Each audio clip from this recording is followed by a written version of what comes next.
नमस्कार, मैं रवीश कुमार। क्या भारत अगले 25 साल तक 11.41% की दर से तरक्की कर सकता है? 25 साल तक लगातार 11% से अधिक की रफ्तार से बढ़ना असंभव है। अगर यह नहीं हो सकेगा तो 2047 में विकसित भारत बनने के लक्ष्य को हासिल नहीं किया जा सकता।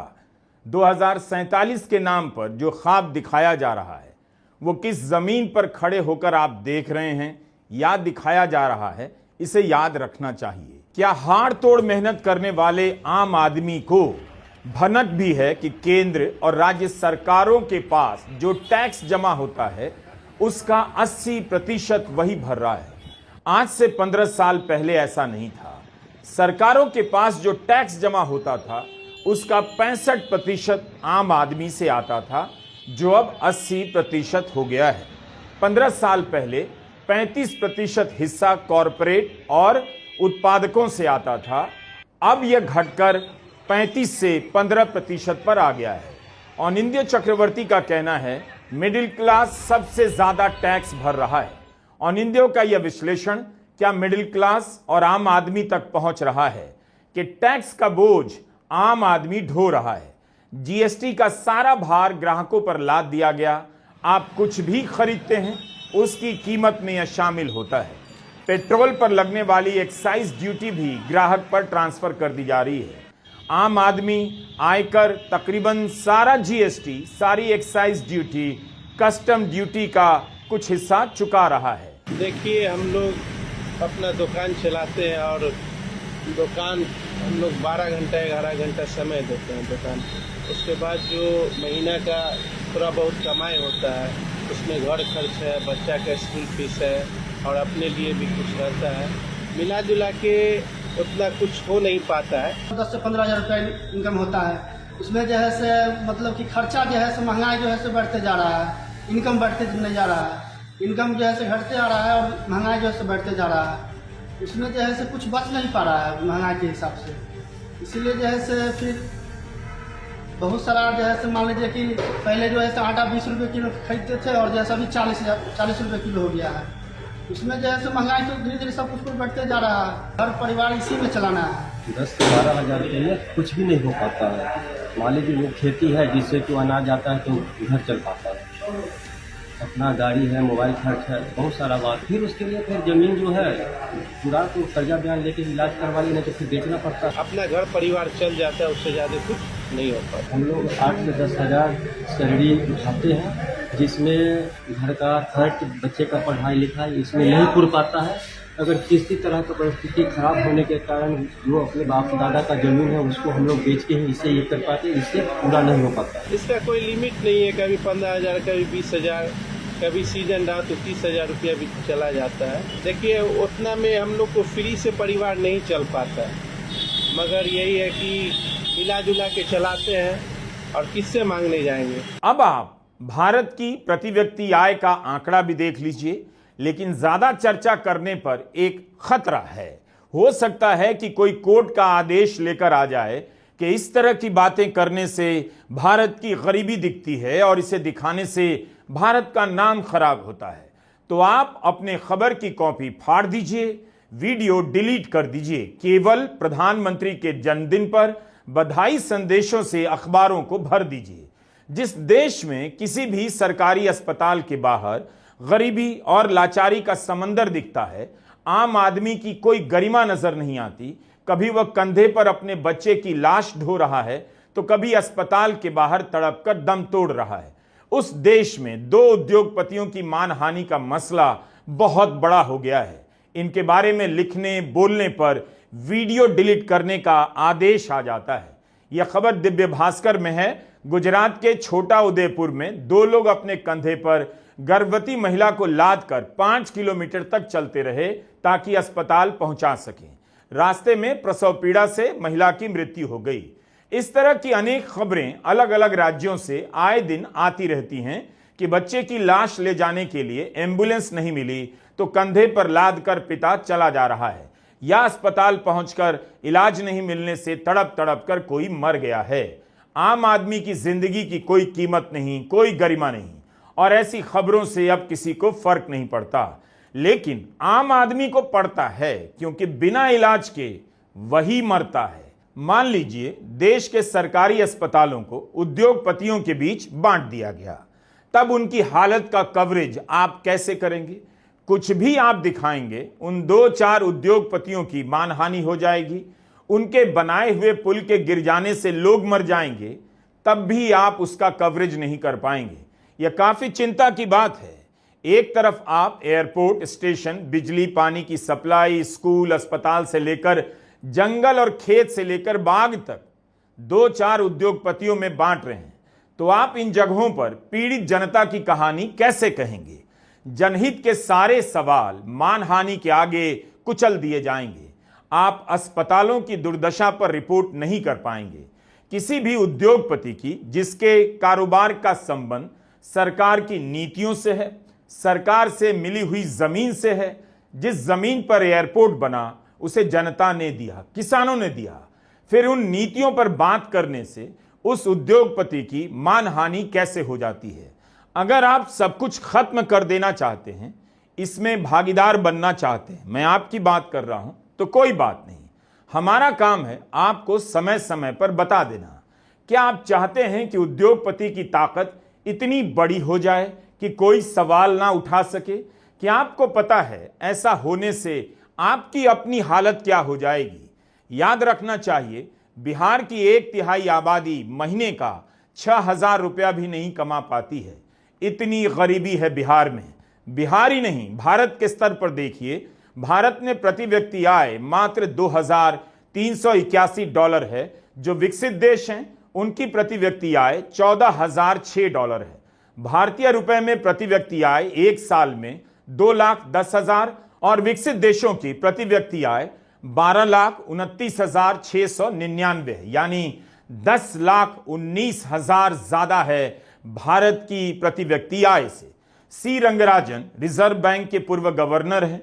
उन्होंने एक भाषण में कहा है 2047 तक अगर विकसित भारत बनना है तो क्या भारत में प्रति व्यक्ति आय $18,414 हो सकती है। उनके हिसाब से यह काफी मुश्किल काम है। इस स्तर पर पहुंचने के लिए ग्रोथ रेट 11.47% की दर से होनी चाहिए, वह भी अगले 25 साल तक। अगर इस दर से भारत की जीडीपी बढ़ेगी तभी भारत विकसित देशों की प्रति व्यक्ति आय की बराबरी कर सकेगा।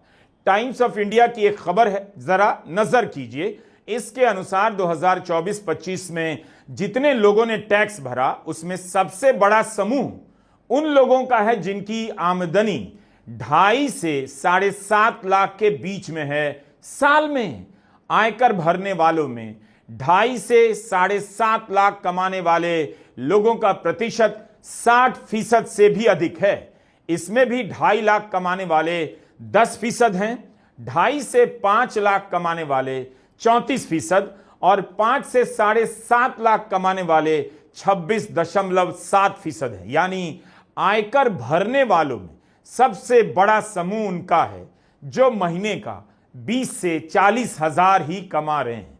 25 लाख से अधिक का रिटर्न फाइल करने वाले सिर्फ 2.5% लोग हैं। तो यह है भारत की आम जनता की आर्थिक सच्चाई। एक तबका पैसे वालों का है, उसके पास पैसा भी है और काला धन का अकूत भंडार वह भी है। हाल ही में असम में नुपुर बोरा के घर से 2 करोड़ कैश और जेवरात मिले। नुपुर असम सिविल सेवा की अफसर है। इनके पास इतना पैसा कहां से आया? ये लोग पैसे से किस तरह खेलते होंगे, सोचिए। ओडिशा विजिलेंस विभाग के ट्विटर हैंडल पर आए दिन लाखों करोड़ की नकदी पकड़े जाने के वीडियो आते रहते हैं।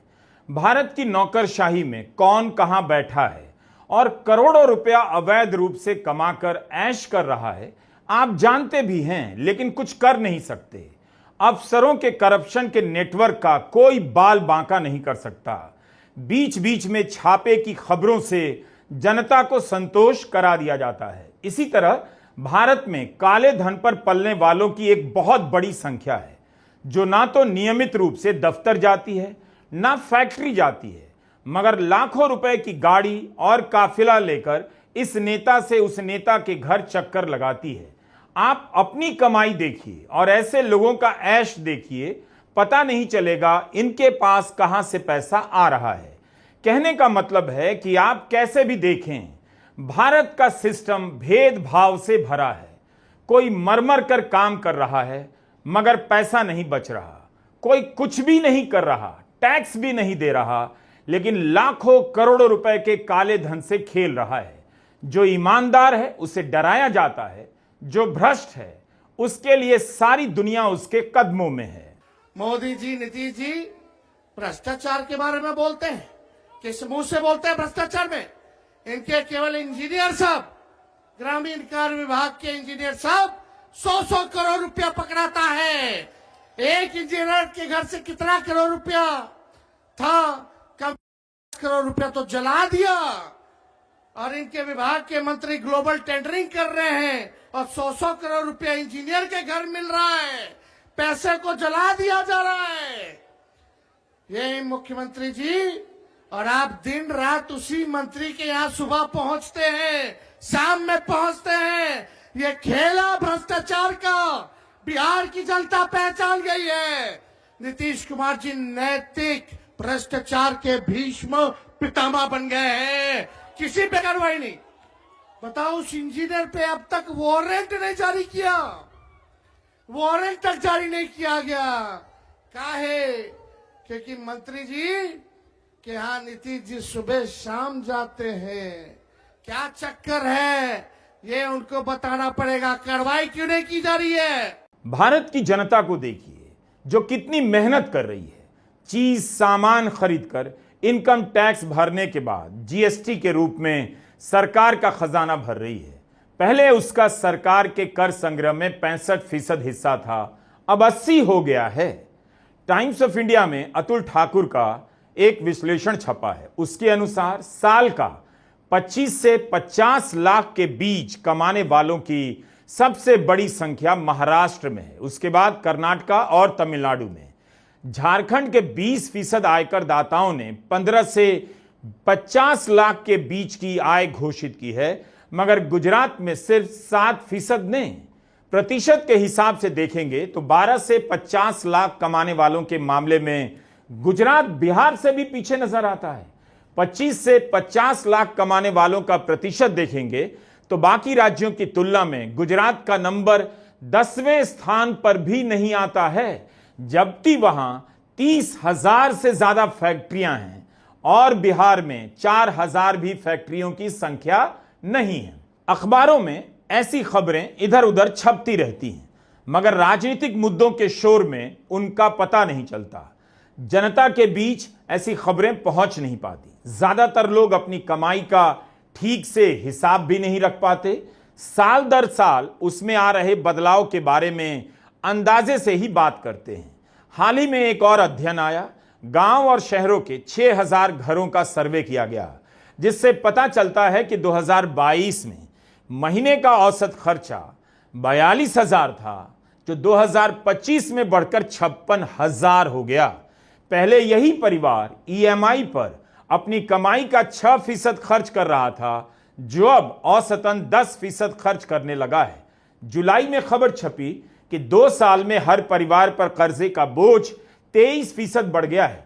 यानी उसकी कमाई बढ़ी नहीं, कर्जे लेकर काम चला रहा है। एक आदमी पर औसत लोन 2023 में 3.9 लाख था, जो 2025 में 4.8 लाख हो गया। इस लोन का आधा से ज्यादा निजी खर्चे में जा रहा है, घर चलाने के खर्चे में जा रहा है, ना कि होम लोन चुकाने में। इस फर्क को समझिए। आप चाहें तो स्टेट बैंक के इस आशावाद से खुश हो सकते हैं कि भारतीय घरों पर जो कर्ज बढ़ा है वो नियंत्रण में है, अभी बाहर नहीं गया। बैंक की रिपोर्ट में कहा गया है कि ज्यादा लोग लोन लेने लगे हैं, इसलिए लोन का डेटा बढ़ गया है। कितनी कमाल की बात है। वित्त मंत्री निर्मला सीतारमण ने संसद में इसे और बेहतर तरीके से समझाया कि दुनिया के दूसरे देशों की तुलना में भारत के लोगों पर कर्जा कम है। तो आप इसी से खुश रहिए कि आपका कर्जा भले बढ़ता जा रहा है, लेकिन अभी चीन जापान से कुछ कम है। अब आप मार्च 2025 की सीएनबीसी की इस रिपोर्ट का क्या करेंगे, जिसमें बताया गया है कि एक साल में गोल्ड लोन 71% बढ़ गया। ये कौन लोग हैं जो सोना गिरवी रख रहे हैं? क्या यह देश दिखावे पर ही चल रहा है? सोना गिरवी पर रखा जा रहा है तो क्या अब लोग इस हालत पर बात भी नहीं करते? हमारा वीडियो डिलीट किया जा सकता है, लेकिन क्या लोगों की जुबान भी डिलीट कर दी गई है कि अपनी माली हालत पर खुद से बात नहीं कर पा रहे हैं? अगस्त 2025 की न्यूज पढ़िए, इकोनॉमिक टाइम्स की है। गोल्ड लोन उधार के सेक्टर में तेजी से उभरता हुआ जरिया बनता जा रहा है। एक साल पहले बैंकों ने सोना गिरवी रखकर 1 लाख करोड़ रुपया लोन दिया, लेकिन मार्च 2025 में 2 लाख करोड़ से भी अधिक हो गया। आप जानते हैं हमारे समाज की स्थिति ये है कि सोना उन लोगों के लिए सबसे कीमती चीज़ है। कोई भी औरत सोना को निकालना नहीं चाहती है। चिकू, आज के दौर में जो भी स्थिति है समाज का या हमारे लोगों का, तो अभी इनकी इनकम उतनी है नहीं कि अगर कुछ भी घर में नया हो जाए तो ये उसको नहीं संभाल सकते हैं। वो अपने सारा उनका लड़ाई जो है अभी अपने जीने खाने के लिए है। अगर कुछ कोई बीमार हो गया या किसी भी तरीके का कोई चीज़ है तो इसके लिए लोगों को घर गिरवी रखना पड़ रहा है। अभी लोन, ये सोना का इसलिए चलन बढ़ता जा रहा है क्योंकि सोना लोग जो बचा के रखे हुए थे या जो पूर्वजों से उनको मिला है, उस सोना को भी इनको निकालना पड़ रहा है। इसका मतलब ये है कि हमारे समाज में या हमारे अर्थव्यवस्था में अभी जो एक तबका, बहुत बड़ा तबका है जिसके पास पैसों की बहुत भारी तंगी हो चुकी है। उनके पास अब वो जिसको कहते हैं रनिंग मनी जिसको कहते हैं रनिंग मनी अभी लोगों के पास नहीं है, क्योंकि उनके पास कमाई नहीं है उतना। इसलिए सोना को अभी ज़्यादा लोग लोन, जबकि उसका इंटरेस्ट रेट भी ज़्यादा है, फिर भी मजबूरी में इंसान जो न करे उनको रखना पड़ रहा है सोना। हो सकता है कि पीढ़ियों का जमा किया हुआ सोना गिरवी रखकर खर्चा चलाने के काम आ रहा है, मगर लोग शेखी बघार रहे हैं। हम 5वीं बड़ी अर्थव्यवस्था के संपन्न नागरिक हैं, जो कि है नहीं। 80 करोड़ लोग मुफ्त राशन पर निर्भर हैं। बड़ी सी हेडलाइन छप जाती है, भारत की अप्रैल से जून की तिमाही की जीडीपी 7.8% हो गई। लेकिन आंकड़ों की यह बाजीगरी कैसे की जाती है?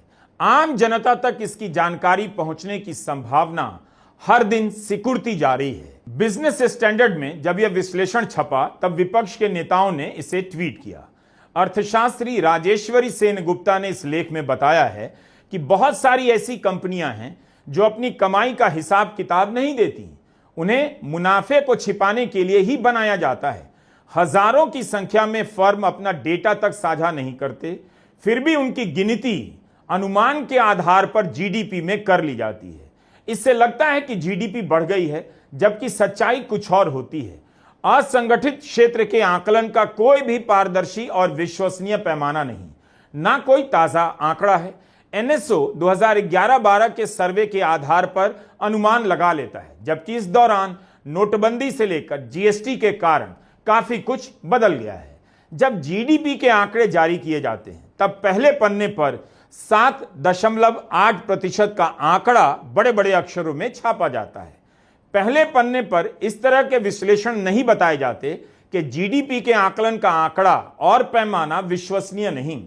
ऐसे विश्लेषण या तो बाद में छपते हैं या फिर भीतर के पन्नों पर छाप दिए जाते हैं। जैसे सरकार ने कहा कि जीएसटी की जो छूट दी गई उससे केवल 48,000 करोड़ का ही नुकसान होगा, लेकिन कई सारे अर्थशास्त्रियों और शोधार्थियों ने अनुमान लगाया 1.5 से 2 लाख करोड़ का नुकसान हो सकता है। अब इसकी भरपाई किस रास्ते से होगी, आम जनता को कभी पता नहीं चलेगा। उसे यह तो पता चलेगा कि चीजें कुछ महंगी हुई, उतनी सस्ती नहीं हुई, पैसा बच नहीं रहा। लेकिन क्यों महंगी हैं, क्यों पैसा नहीं बच रहा, उसकी आर्थिक हालत में तरक्की क्यों नहीं है, बहुत कम लोग इसे पकड़ पाते हैं। आप ही बताइए, द हिंदू में टीसीए राघवन की यह रिपोर्ट हिंदी प्रदेश के लोगों में कहां तक पहुंची होगी। हिंदी के अखबार तो ऐसी रिपोर्ट छापते नहीं। इसके अनुसार भारत की कंपनियां दूसरे देशों में निवेश कर रही हैं। उसका बड़ा हिस्सा ऐसे देशों में कंपनी बनाकर करती हैं जहां टैक्स कम है। सिंगापुर, मॉरिशस, संयुक्त अरब अमीरात और स्विट्जरलैंड जैसे देश। 2023-24 में करीब 2000 करोड़ इन देशों के जरिए निवेश किया गया। क्या लोगों को पता है कि दुबई दूसरा बेंगलुरु या मुंबई की जगह लेने लगी है? क्यों भारतीय वहां जाकर बस रहे हैं और दुबई के प्लॉट और फ्लैट के बारे में दिल्ली से लेकर बेंगलुरु तक में चर्चा होने लगी है। ऐसे बात हो रही है जैसे नोएडा और ग्रेटर नोएडा में फ्लैट खरीदने की बात हो रही हो। एफपीआई के तहत किए जाने वाले निवेश को लेकर भी खबर छपी है कि अगस्त 2025 में यह 29 महीनों के सबसे निचले स्तर पर था। पिछले साल के मुकाबले देखेंगे तो 11% से अधिक की गिरावट है। आर्थिक मुद्दों को समझना हमारे लिए भी मुश्किल है, फिर भी बीच बीच में हम तमाम खबरों को जमा कर वीडियो बनाते हैं ताकि खुद भी जान सकें और हिंदी के दर्शक भी इन खबरों के तार आपस में जोड़ना सीख सकें। बारिश के कारण श्रीनगर से जम्मू के बीच नेशनल हाईवे 3 हफ्तों से बंद रहा। हजारों करोड़ लगाकर 4 लेन की सड़क बनाई गई। किस तरह से अध्ययन और सर्वे किए गए कि पहाड़ खिसकने लगे और इसका अंदाजा पहले से नहीं किया गया। पिछले कुछ वर्षों में जो भी सड़क बनी थी, जितना भी हिस्सा बना है, उसका बड़ा हिस्सा बर्बाद हुआ है। इस समय यह सड़क आंशिक रूप से खोली गई है, मगर रफ्तार इसकी बहुत धीमी है। इसके कारण कश्मीर के सेब उत्पादकों को भारी नुकसान हुआ है। उनका सेब बाजार तक पहुंच ही नहीं सका। उनका कहना है कि कश्मीर में कई मुश्किल दौर आए, लेकिन सेब के निर्यात पर ऐसा असर कभी नहीं पड़ा जैसा इस बार पड़ा है। ज्यादातर किसानों के पास फसल बीमा नहीं है। अब आप सोचिए, सेब के कारोबार से 35 लाख परिवार जुड़े हैं और उनकी समस्या पर कहीं कोई घनघोर कवरेज नहीं है। द हिंदू में पीरजादा आशिक की रिपोर्ट है कि यह नुकसान कई 100 करोड़ का हो सकता है। सोचिए, इस देश के किसानों को कई 100 करोड़ का नुकसान हो रहा है और किसी को फर्क नहीं पड़ता। देश का 70% सेब कश्मीर से आता है। यही सेब अब महंगा होगा और क्वालिटी भी खराब मिलेगी, तो आप खरीदेंगे और आपकी जेब से पैसा निकलेगा, बचत घट जाएगी। इससे यह पता चलता है कि अब जनता की कोई औकात नहीं रह गई। उसका नुकसान होगा, उसकी मानहानि नहीं मानी जाएगी। मानहानि केवल गोदी सेठों की मानी जाएगी। इसके बारे में कवरेज इतना सीमित होता है कि पता ही नहीं चला होगा कि इतनी बड़ी बर्बादी कश्मीर में लाखों लोगों की जिंदगी से गुजर गई और सेब उगाने वालों की हालत खराब हो गई है। उम्मीद है आप इन खबरों को उतनी ही गंभीरता से लेंगे जितनी मुसलमानों से नफरत के मुद्दों पर आप सारा काम छोड़कर पिछले 11 साल से दौड़े चले जा रहे हैं। असम बीजेपी का विज्ञापन आपने देखा होगा, काफी विवाद हो रहा है, मगर इसी तरह से राजनीति होती रही, घुसपैठ के नाम पर नफरत का भूत खड़ा किया जाता रहा, तो आपको पता ही नहीं चलेगा आपकी जेब में कौन घुसपैठिया आ गया जो खाली करके चला गया और आप झाल बजाते रह गए। नमस्कार, मैं रवीश कुमार।